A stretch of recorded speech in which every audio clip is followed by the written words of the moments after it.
హల్లెలూయా.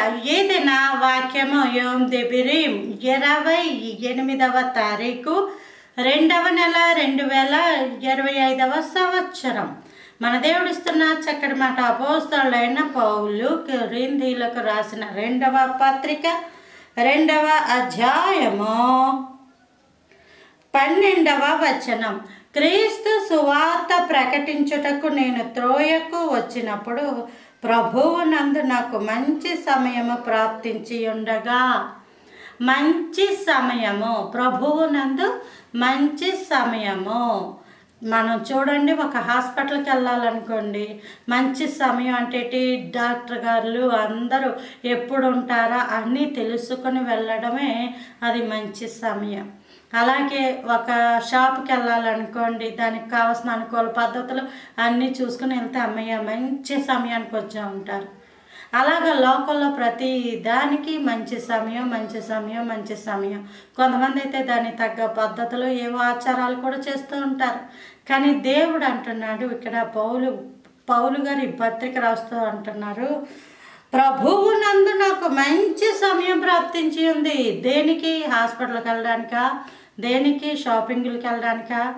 దేనికి? తప్పుడు పనులు, చీకటి పనులు చేయడానికి ఎవరో చూడటం లేదని మంచి సమయాన్ని ఎత్తుక్కుంటున్న భ్రష్టులు ఉంటారు చాలామంది. దానికి కాదు. మంచి సమయము దేనికి అంటే వాక్యమును ప్రకటించడానికి. మనము ఈరోజు ప్రాణాలతో ఉన్నామంటే దేవుని కృప.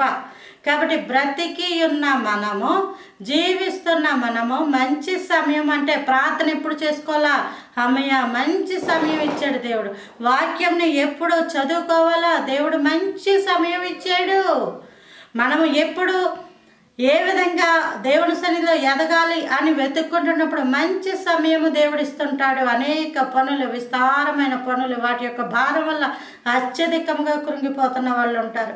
ప్రభువా నిరంతరం నీ బైబిల్ చదువుకునే కృప అనుగ్రహించు, ప్రభువా నీ ప్రార్థన చేసుకునే కృప అనుగ్రహించు, నాకు మంచి సమయం అనుగ్రహించంటే దేవుడే నిద్రపోతున్నా సరే లేపి ప్రార్థన చేసుకో, బైబిల్ చదువుకొని ప్రేరేపిస్తాడు.